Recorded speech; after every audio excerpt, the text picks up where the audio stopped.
bienvenue à notre 4e soirée Libéré, délivré.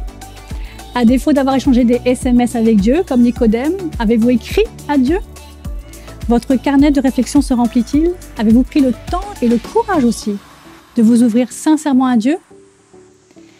Car oui, il en faut du courage pour en quelque sorte se mettre à nu devant Dieu et accepter ce qu'il nous dit et qui ne correspond pas forcément à notre système de pensée comme nous l'avons vu hier. Mais vous savez, lorsque vous entrez dans cette démarche, Dieu envoie son Saint-Esprit auprès de vous pour vous apporter le soutien dont vous avez besoin.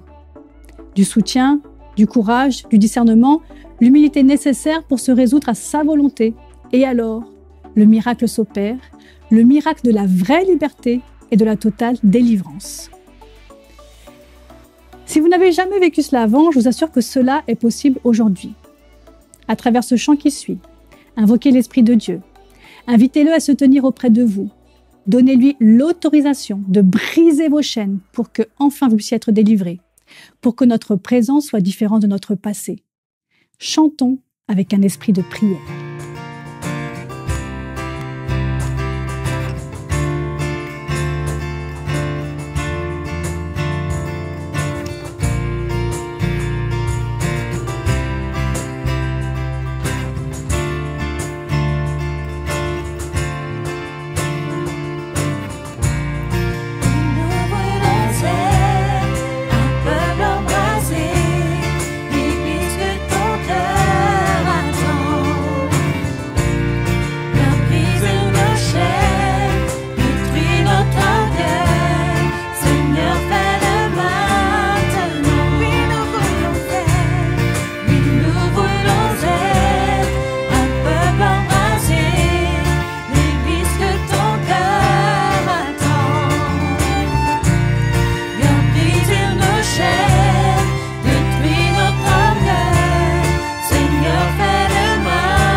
salut, comment vas-tu? Nous sommes déjà lundi et nous sommes en train de cheminer vers cette délivrance que le Saint-Esprit est en train d'opérer.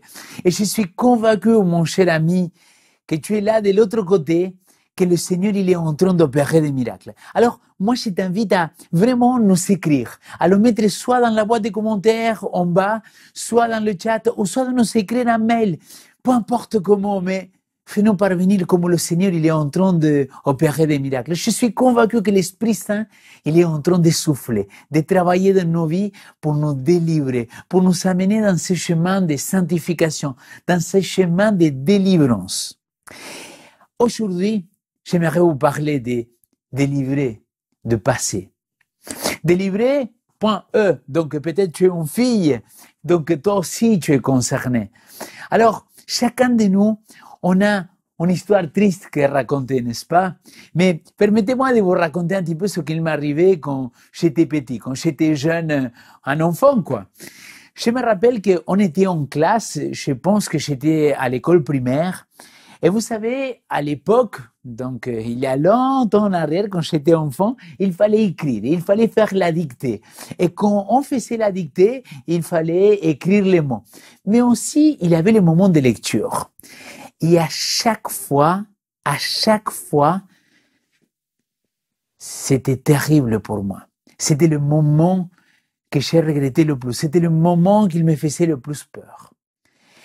Je me rappelle qu'à cette époque, une de mes maîtresses, elle a dit, Lopez, s'il vous plaît, c'est à vous de lire maintenant. Oh. Et moi, il fallait se mettre debout, il fallait lire devant la classe. Et moi, j'avais beaucoup de mal à lire. Et quand je commence à lire, je mettais un mot de travers par ici, un mot là-bas, et toute la classe, il commence à rigoler. Toute la classe, il commence à rigoler. Et moi, je mettais des mots là où il fallait pas les mettre. C'était la catastrophe. Et la maîtresse, elle se met debout et elle dit, mais Lopez, vous n'allez pas apprendre la leçon, c'est quand que vous allez apprendre à lire? Quel abruti, Lopez, hein? Vous êtes vraiment un abruti, il faut répéter plus à la maison. Ce que je vous raconte, je ne suis pas en train d'exagérer. Elle m'a dit littéralement, que bruto. En espagnol, traduit, quel abruti, quel imbécile, quel stupide, si tu veux, on pourrait traduire.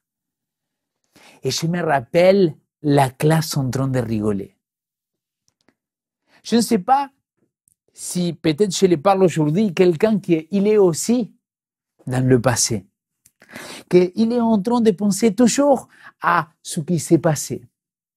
Mais la première question que j'aimerais vous poser ce soir, c'est celle-ci. Il y a un événement de ton passé qui te paralyse encore. Il y a quelque chose dans ton passé que tu te dis, cela, il m'empêche d'avancer. J'aimerais faire le pas, mais je n'arrive pas. C'est passé-là, cet événement-là, il a détruit ma vie. Oh, en tout cas, je l'ai vécu comme quelque chose qui m'a fait énormément de mal. On a tous une histoire triste à raconter. On est tous en train de parfois se dire, ah, j'aurais dû faire comme ça. Alors, comme vous avez remarqué, tous les soirs, je vous cite un philosophe, soit un écrivain, soit un poète, un penseur. Aujourd'hui, j'ai un nouveau penseur. Oui, c'est moi, non, je plaisante. Mais c'est une phrase que je pensais que c'était moi que je l'avais inventée et apparemment, non. C'est une phrase que les gens ils disent, ici en tout cas. Nous sommes toujours plus intelligents après. On est toujours plus intelligent après avoir pris la décision. Et c'est pour cela que souvent on regrette le passé. Parce qu'on se dit, ah, mais si j'avais fait ceci, ah, mais si j'avais fait cela. Et finalement, on est prisonnier de ce passé-là. Parce qu'on est toujours plus intelligent après. Mais l'intelligence, il faut la prendre dans le moment précis. C'est-à-dire, je dois prendre une décision aujourd'hui. C'est qui je suis dans le moment, avec mon tempérament, mon caractère et mon intelligence présente, avec le temps que j'ai que je vais prendre cette décision. Évidemment, avec le temps, je vais avoir d'autres idées, d'autres choses que je pourrais penser. Mais le passé, parfois, il nous rend une sorte de prison dans laquelle on n'arrive pas à s'en sortir. Parce qu'on reste focalisé sur ce qui était. On reste focalisé sur le passé. On dit, avant, c'était mieux. Tous les immigrants que je connais, mais tous, on a ce syndrome d'immigrant. C'est-à-dire, on dit, oui, parce que dans mon pays, on faisait ça comme ça. Oui, parce que dans mon pays, on faisait ça. Mais finalement, dans ton pays, ça fait 20 ans que tu n'habites plus.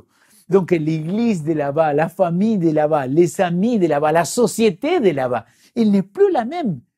Mais il y a une sorte de nostalgie de quelque chose. Ça, vous pouvez le voir avec le Covid. Regardez, le passé, il nous joue des tours. J'étais en train de réfléchir à ça. Là, maintenant, vous avez vu que chaque fois qu'on commence à parler de quelque chose ou qu'on pose une question, les gens, ils nous répondent, oui, avant le Covid, on était 80 à l'église. Après le Covid, maintenant, on est 50. Tout le monde, il dit ça, n'est-ce pas? Mais le Covid, il a fait quelque chose aussi.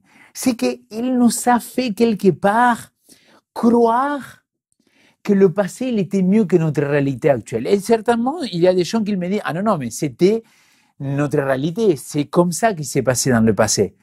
D'accord. Mais est-ce que toujours ça s'est passé bien? J'étais un exemple bête. À l'église, dans l'une de mes églises, j'ai parlé avec quelqu'un, il me dit, oui, comment on va faire? Là, on a fait 2 ou 3 activités extra-église, pas le samedi matin. Il n'y a pas eu beaucoup de monde. Il y a une que ça s'est très bien passé, l'autre non.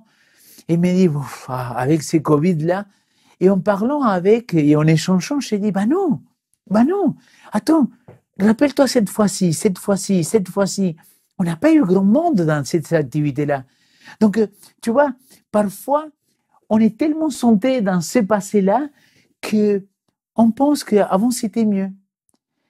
Et ça nous empêche d'avancer. Le peuple d'Israël, il avait resté prisonnier aussi. Le texte, il nous dit la chose suivante. Les Israélites eux-mêmes recommencèrent à se plaindre en disant, si seulement. Vous vous rappelez, on a parlé ça. Ah, si seulement. Et là, le texte, il est extraordinaire. C'est Nombre chapitre 11. Si seulement nous avions de la viande à manger. Ah, nos repas en Égypte. Quel souvenir! Le poisson gratuit, les concombres, les melons, les poireaux, les oignons et l'ail. Ici, rien de tout cela. Nous dépérissons à force de ne voir que de la manne. Là, ça me rend fou. Parce que ces peuples-là, c'était esclaves en Égypte, et là, maintenant, ils sont la nostalgie. Là, c'est dans le bon sens, ou dans le mauvais sens, j'aimerais dire, qu'ils sont esclaves de passé, qu'ils ne sont pas délivrés. Ils pensent, idéalisent quelque chose qui n'était pas vrai. D'accord, peut-être il avait à manger, mais l'ami, vous avez remarqué qu'il dit des oignons et d'ail. C'est intéressant, non? C'est un peu comme si parfois dans notre vie, on idéalise quelque chose, mais bon, quand même, l'ail, après tu peux le répéter. La laine, elle n'est pas hyper agréable pour celui qui est à côté de toi, et même si j'aime beaucoup l'ail et l'oignon, mais on idéalise quelque chose dans le passé qui peut-être c'est pas notre réalité. Ou peut-être tout simplement, on est encore dans une mentalité d'esclave, comme on a dit samedi soir. On est comme cet éléphant enchaîné. Mais Jésus-Christ, il est venu pour nous apporter la délivrance. Jésus-Christ, il est venu pour nous dire qu'il est venu libérer son peuple de ses juges, pour proclamer la délivrance aux prisonniers et aux aveugles, le retour à la vue, pour libérer les opprimés. C'est pour ça qu'il est venu Christ. Et là, dans la 12e fête juive de l'évangile de Jean, il y a des théologiens qui pensent que oui, c'était Pâques, qu'il y a d'autres qui ne pensent pas. Peu importe. Ce que c'est vrai, c'est que c'était une fête. Et je crois, c'est pas le moment de discuter de cela, que c'était la fête de Pâques et que Jésus-Christ, il va pas être à Jérusalem, mais il va la vivre ailleurs. Le texte il nous dit la chose suivante. Après cela, il y a eu une fête juive. Et Jésus monta à Jérusalem. Dans cette ville, il y a, près de la porte des moutons, une piscine avec 5 galeries à colonnes. On appelle en hébreu Bethsada. Dans ces galeries, il y a une foule de malades, d'aveugles, de boiteux et de paralysés étaient couchés. Il y avait un homme malade depuis 38 ans. Quand Jésus vit, il est tombé à terre et apprit qu'il est dans cet état depuis longtemps déjà, il lui demanda, « Veux-tu être guéri ?» Le malade leur répondit, « Seigneur, je n'ai personne pour me plonger dans la piscine quand l'eau est agitée. Pendant que j'essaye d'y aller, un autre y descend avant moi. » Jésus lui dit, « Lève-toi, prends ton brancard et marche. » Aussitôt l'homme fut guéri et il prit son brancard et s'est mis à marcher.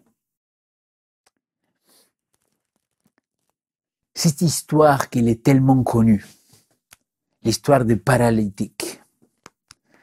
Un homme qui était là depuis 38 ans. L'ami, 38 ans. Mon âge. J'ai 38 ans. Mon âge. 38 ans que le gars, il est paralysé. Toute une vie. Tout un passé. Des choses qui vont l'emprisonner. Et d'ailleurs, la première excuse qu'il va aller sortir à Jésus, il dit, bah, j'ai personne pour m'amener. C'est-à-dire, Seigneur, j'ai déjà pensé à comment faire. Mais je suis prisonnier. Je ne peux pas être délivré de mon passé. Je suis ce que je suis. Et là, c'est la première chose. C'est ce contexte-là de cet homme-là que, finalement, il va être paralysé depuis 38 ans. Et la première question que je t'ai posée ce soir, c'était, est-ce qu'il y a un événement dans ton passé qui te paralyse encore? Oui, peut-être que c'est pas une paralysie physique, mais peut-être c'est spirituel, peut-être c'est ici. Mais ce soir, au nom de Jésus-Christ, nous voulons que cette paralysie-là, elle puisse être guérie. Et qu'il puisse avoir une délivrance. Et tu sais pourquoi? Pour le 12e point. Parce que cet homme-là, qu'il est complètement paralysé, Jésus, il passe et il le voit. Le texte, il dit que Jésus le voit. Quel Jésus merveilleux que nous avons. C'est pour ça que lui, il est le chemin, la vérité et la vie. C'est pour ça que lui, il nous propose une délivrance totale. Parce qu'il voit notre souffrance.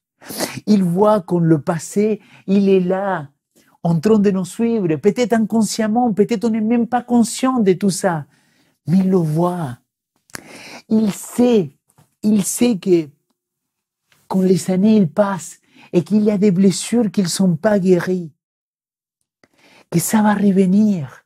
Et il sait que cela, il nous empêche d'avancer. Il nous empêche d'aller plus loin. Et le Seigneur, il veut nous dire, je suis venu pour proclamer la délivrance. Il va le voir. Et là, il va lui poser une question. Cette question, il m'interpelle beaucoup. La question, elle est assez claire. Il sait qu'il est malade. Il sait qu'il n'y a personne pour l'amener. Et Jésus lui dit, très clairement, veux-tu être guéri? Seigneur, qu'est-ce que tu me racontes, Jésus? Tu es le maître. Dans l'évangile de Jean, tu dis très clairement que le Seigneur, il connaissait tous les cœurs, il savait tout.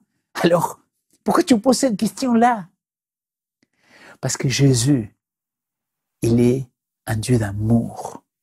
Il ne va jamais s'imposer à toi. Il a besoin que toi, tu lui donnes cette autorité, que tu lui permets d'agir dans ta vie. Et c'est pour cela que on parle dans cette semaine, une semaine de délivrance. Mais il faut laisser travailler le Saint-Esprit dans nos vies pour qu'il nous délivre.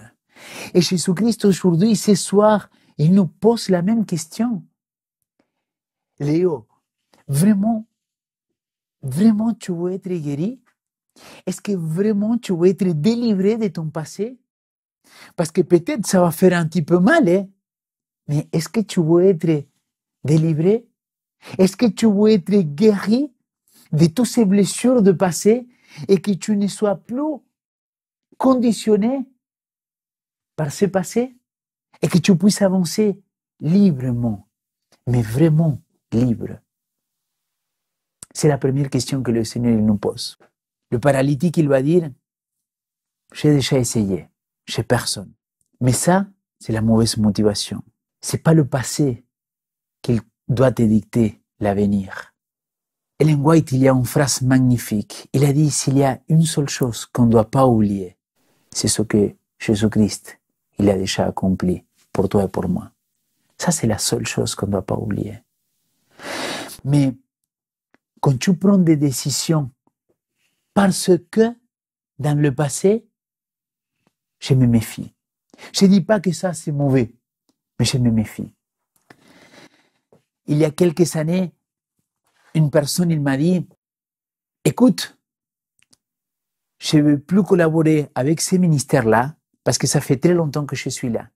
Et s'il arrive de nouvelles propositions, j'ai peur que mon expérience quelque part, il puisse les empêcher d'avancer. Parce que c'est vrai que ce que j'ai déjà essayé, il n'a pas fonctionné à cette époque-là, mais rien pour m'assurer que ça ne va pas fonctionner maintenant.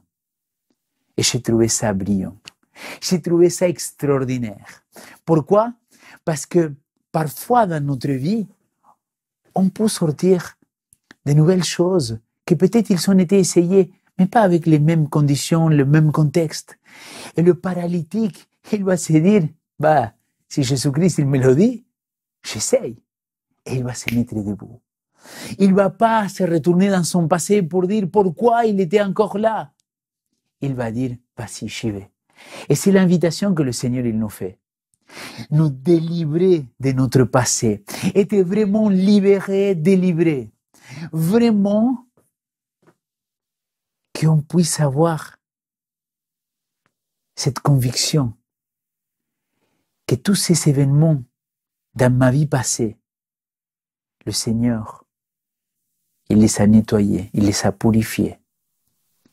Ensuite, on a reçu cette conviction que maintenant on est des enfants de Dieu. Il y a vraiment longtemps en arrière, je vous ai raconté que ma maîtresse d'école, elle a dit devant tous mes camarades de classe, Lopez, vous êtes un abruti, hein? Le Seigneur, je ne le connaissais pas à l'époque.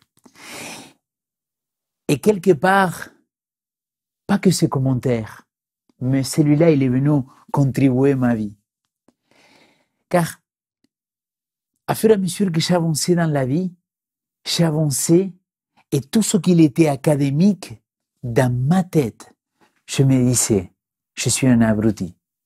Dans ma tête, il était cette profonde conviction que je ne suis pas capable de lire un texte d'un seul coup, que je me trompe, que je change les mots.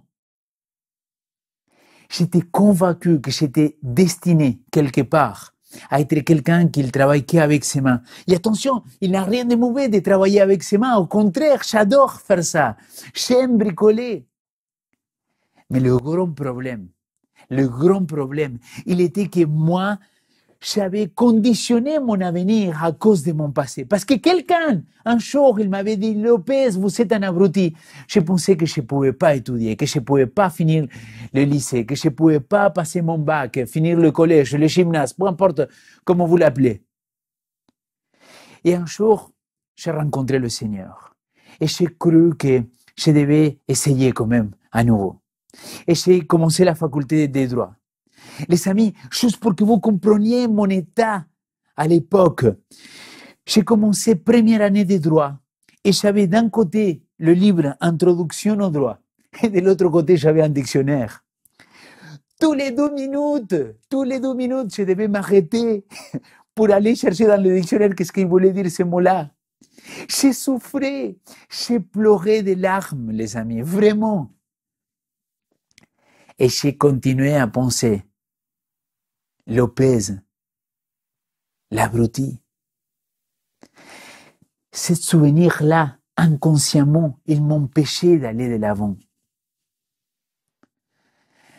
Des années plus tard, quelqu'un il m'a parlé de la dyslexie, mais bien des années plus tard. Évidemment, j'ai un niveau assez élevé de dyslexie. Je me trompe de mots. Quand j'écris, parfois, je suis en train d'écrire dans un tableau quelque chose, quand je donne des études bibliques ou des choses comme ça, j'écris un mot et les gens que maintenant ils me connaissent, et ils sourient, ils disent, Léo, il manque une syllabe, Léo, il manque une consonne, Léo, il manque une voyelle. J'étais convaincu qu'à cause de cet handicap, j'allais pas réussir dans la vie. Le passé, il était dans ma vie tellement fort qu'il conditionnait mon avenir. Je n'étais pas délivré de mon passé parce que j'étais convaincu que j'étais un abruti. Mais le Seigneur, il avait commencé un travail en moi. Je lui avais dit, oui Seigneur, je veux être guéri, je veux être débarrassé de ça. Et donc, j'ai continué à faire des droits. J'ai arrivé ici en France. Et là, j'ai parti faire la théologie. Imaginez-vous, s'il vous plaît, un dyslexique qui avait du mal déjà avec sa propre langue, là maintenant, devoir faire le grec, l'hébreu, dans une langue qui n'est pas la sienne. C'était des années de souffrance. Mais j'étais dans cette démarche-là, que le Seigneur, il allait faire de grandes choses. Les amis, je vous raconte ça vraiment parce que je suis convaincu que notre Père du ciel, il peut nous délivrer quand notre passé, il conditionne notre avenir. Il est prêt à te délivrer. Et j'ai commencé à faire la théologie. Et j'ai fait première année. J'ai fait 12e année. Et j'ai fait la 3e année. Et je l'avais dit, Seigneur, je m'engage avec toi à une seule chose. Je veux pas rater même pas un examen. Je veux tout réussir. Avec l'hébreu et le grec, c'était un peu plus compliqué. Mais je me suis dit, Seigneur, vas-y, j'y vais, quoi. Et donc, je me suis commencé à donner de plus en plus à fond, à fond, à fond. Et la 3e année, il est venu. C'était le moment de finir la licence. Et à Collonges, il avait la salle, on était tous un peu déguisés avec les trucs pour recevoir notre diplôme. Il avait le master, il avait la licence. Et ces jours-là, désolé, quand je raconte ça, je vois la puissance de Dieu. J'entends une voix qu'il dit, et le prix d'excellence, c'est pour l'abruti Lopez. L'ami, au-delà de la bonne note ou la mauvaise note, c'est une guérison que Dieu il était en train de faire dans ma vie. Lui, il était en train pas simplement de me libérer, mais de me délivrer de mon passé. Il était en train de faire quelque chose d'extraordinaire. Il était en train de guérir et me dire, Léo, arrête de penser que tu es un abruti. Peut-être oui, tu as de la dyslexie, mais Léo, ça t'empêche pas d'être quelqu'un qui pour moi, il est excellent. Ça t'empêche pas d'être enfant de Dieu. Et non d'un chien. S'il y a quelqu'un ici qui me regarde et qu'il pense que vraiment il est un bon à rien, laisse-moi te dire que tu es enfant de Dieu. Et on a un Dieu d'excellence, un Dieu qu'il t'aime comme tu es, qu'il m'a aimé et qu'il continue à aimer tel que je suis. L'ami, je suis en train de me mettre à poil pratiquement. Je suis en train de te raconter, de te montrer qui je suis. Parce que j'ai vu la main de Dieu agir dans ma vie. J'ai vu comment Dieu, il a transformé ma vie. Parce que comme le paralytique, j'ai dit, je veux être délivré de ce passé-là. Je sais que toi, Seigneur, tu es prêt à me guérir. Et le Seigneur, il a fait ces miracles. Le Seigneur, il a guéri. Est-ce qu'aujourd'hui, je crois que je parle un français parfait, que c'est nickel. Pas du tout. Mais je sais quelque chose. C'est que quand je parle de mon Dieu, mon cœur, il explose de joie. Parce que Dieu t'aime, parce qu'il m'aime et parce qu'il nous aime d'un amour éternel. Il veut nous délivrer, mon ami. Il veut nous délivrer de tout ce qui nous empêche de vivre en pleine communion avec lui. Alors, s'il te plaît, là où tu es, je t'invite que, d'une manière symbolique, ce soir, pendant qu'on va faire ces chants, que tu puisses te mettre debout. Comme le paralytique. Le paralytique, il était postré. Et que Jésus lui dit, prends ton grabat et lève-toi.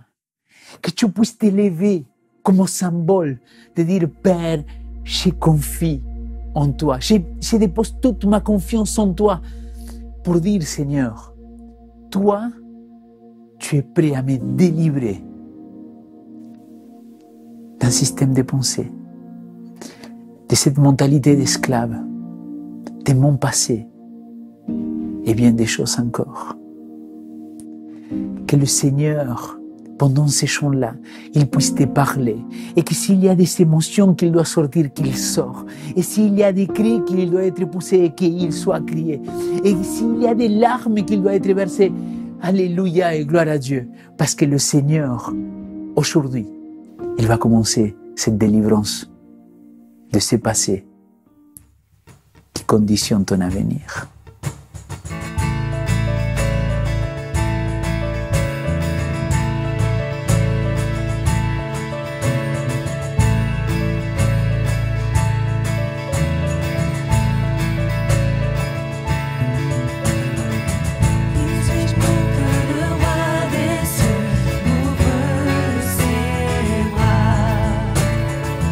Perdu mais trouvé par sa grâce, son amour.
Ce soir, le challenge,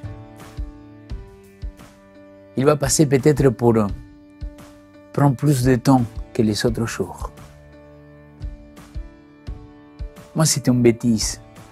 C'était le fait de peut-être une maîtresse qui avait eu une mauvaise journée, le fait d'être dyslexique et qu'à l'époque on ne le savait pas, quelque chose qui était insignifiant. Mais loin de moi de croire que je suis le centre de l'univers. Je sais que peut-être là, derrière l'écran, il y a quelqu'un qui souffre vraiment.